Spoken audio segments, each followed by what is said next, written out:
Welcome into the Centenary Coaches Show. I'm Tim Owens, and I'm joined by Centenary head football coach Byron Dawson. The Gents coming off a 28-10 loss to first place McMurray. Let's start with some of the positives, Coach, from the loss. Last week, Vance Feuerbacher was the defensive player of the week in the SCAC. This week, he's the special teams player of the week in the SCAC. I know we talk about Vance a lot, but let's talk a little bit about what he means to this team, because I feel like he does a little bit of everything for you guys. Yeah, you know, he stepped in and really was big in flipping the field. You know, you're playing the top team in our conference who's undefeated, so you need every edge you can get. And so some of the things that he did on special teams was really key in the game and gave us the opportunity to be able to compete with them for a time period, for sure. Now, we talked about last week about how prolific the McMurray quarterback is, Jess Howell, and how efficient he's been as a passer. Your defense went out there, forced 4 turnovers, picked him off 3 times. Why is this defense having that kind of success, even against high-level kids? Because that's a pretty high-level kid. Well, you know, the guys are starting to buy in. And, you know, we started off this journey talking about progress is a process, and it takes time. And Rome wasn't built in a day. So you can see each and every week these guys are starting to gel. They're starting to get chemistry, and they're starting to really understand the system and the scheme that we're using, and they're getting comfortable in it. And, you know, as a football player, the more comfortable you get, the faster you play. You're not hesitating. You're reacting quicker. You're not thinking. Yeah. You know, and thinking makes you slow. You want to be reactive. You know, offense is proactive. They know what they're going to do. Defense is reactive, so it's stimulus response. And so that's how these guys are starting to play, and it's really benefiting us for sure. 2 guys that we've talked about on this show, we featured on this show, DeQuavian Lemons and Chris Meslow, both had sacks and 3.5 tackles for loss between them. Let's start with Lemons. How have you seen him grow since the beginning of the season? Yeah, you know, and like I said, both of those kids are local, one from Southwood, one from Parkway. So they were guys that played in every game last season, high character guys that come from good families, and so to see them go out and produce and to have that type of leadership, and it really lays a foundation for the future. What, you know, the potential of what could be, not only with that defense, but our team as a whole. What's DeQuavian do so well? You know, he's a technician. He plays with great technique, and that, you know, that's important. You know, technique makes the play come to you, and so it gives you the clues. It gives you the feel for what's going to happen, and he's coachable. And I think when you're coachable, you listen, you're obedient, good things happen. And you can see that in his production. What about Meslow? What's he do so well? He's scrappy. You know, state championship wrestler, hard worker, motor guy, high effort guy. And so I think that gives him an edge. He's going against guys that are bigger, not as fast as him. He has short area quickness, but he has good power and good strength. And so all those things come into play with his production on the field. On the offensive side of the ball, it seems like every week we talk about Kobe Chambers, but Devin Arduin is starting to really come into his own.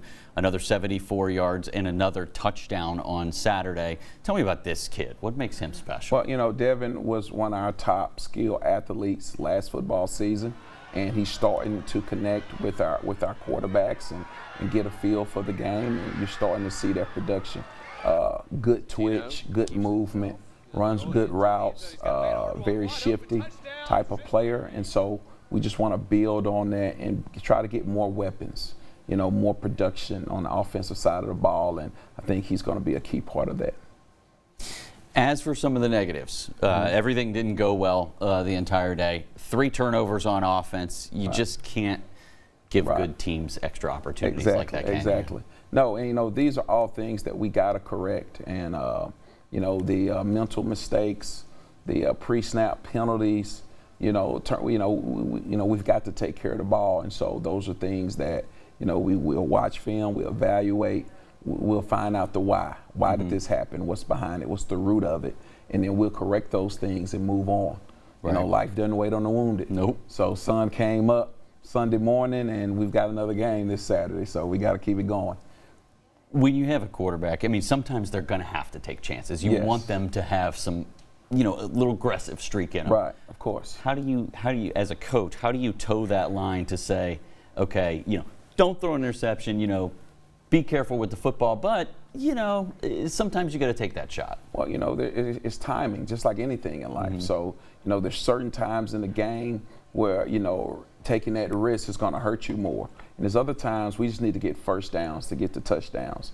And so just trying to work through that with the quarterback, and and Coach Woodtee does a great job. He played the position, so I think he really has the know-how to connect and keep our quarterbacks calm and cool, and but a lot of those instances, it's just those teams making great plays. Right. When you play against great teams, that's a good football team on Saturday. Yeah, very, very good football team, and that was one of their closest scores they had all season. And so I'm just telling you, the way our guys perform, it kind of show us what could be, to be able to go in there, and hang with those guys and compete at a high level. Those are things that we build on going into the future. How do you get a little bit of a run game? It seemed like you were struggling with it early in the year. You had a good week last week, and then this past week, -8 yards. Yeah. Like how do you work that? How do you start finding success with the run in the football? We've got to win at the line of scrimmage, and that's a point of emphasis, and that's what we'll talk about all week long, Coach Savino and his guys. But that's where it starts at. It starts up front, and we've got to do things and to get our guys stronger and better at the point and better prepared. So that's on us. We've got to work at that and get it fixed. Well, let's put all of that behind us now. That's right. One position that's been thriving the last few weeks has been the kicking game. Right. The 2006 Lou Groza winner, Art Carmody, has been helping out with the Gents kickers. Yes. Taylor Nettle catches up with the kicking coach and broadcaster extraordinaire, Art Carmody. I'm joined here today by Coach Art Carmody, the assistant special teams coach and kicking coach. Coach, thank you so much for joining me today. Absolutely. Glad to be here. So let's go back talking about your story. You are from here. You went to Loyola High School. Tell me what it's like to be back coaching in your hometown.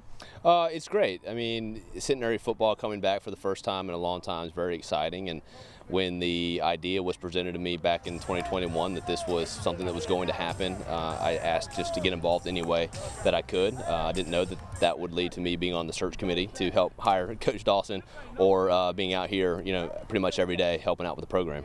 I want to ask you about that really quick. Hiring Coach Dawson, what was it about him that made him the guy for the job? Just his personality. I mean, you can hear him behind us right now.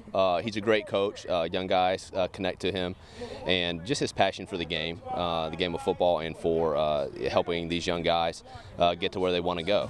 Obviously everybody's not going to play in the NFL or play post-collegiately, so he's able to help guide them academically and here on the gridiron. Looking back at your career, you played at Louisville, won the Lou Groza Award. Just tell me about what that taught you that you're implementing in your coaching now. Just that every day is a process. You can't get too high with the highs or low with the lows. This season's a prime example of that. We've taken some tough losses, but then came back and refocused and won the game this past Saturday against Lyon, which was a lot of fun. And seeing last Monday, after a tough loss on the road, coming back that Monday morning, you wouldn't have known that, because Coach Dawson's taken a very detailed approach, one play at a time, one drill at a time, and you saw that this past Saturday in the victory. It's your first year on staff. Just tell me what it means to be a part of a historic program. It's really neat. I didn't think that I told myself I would never want to get into coaching, and now I find myself out here, helping with the program. And it's just really neat seeing the day-to-day, the building of the program, one step at a time. A full-time banker. On the weekends during the football game, you're doing play-by-play for the broadcast on top of coaching. It's a lot of roles you got going on there. Tell me how you balance it all. Just the love of the game. Really, that's what it boils down to. I love the game of football, what it's meant to me in my playing days and then post-playing days, and then always love talking the game. So being able to call the play-by-play, it's a lot of fun. The days are full. I come out and help the guys get warmed up and take everything through kind of pre-game, and then head up in the press box and get ready to call the game. Thank you so much for joining me today, Coach. Absolutely enjoyed it. We'll send it back to you in the studio. Thanks, Taylor. Having Art be a part of the program, someone who's done it at the highest level of college football. He won the Lou Groza Award. Right. How awesome is that for you guys to have a guy like that that knows everything about kicking? Great asset, great commitment to show up every morning at the crack of dawn, and to move around his schedule to to invest in these young men. We're so grateful for Art, and he does an amazing job. He's been able to adapt and adjust to, working with the deep snappers, punting, kicking, all of that. Different guys he's brought in, he's worked with. Very patient, encouraging, just an all-around good guy. And so we feel so blessed to have Art Carmody out there helping our program.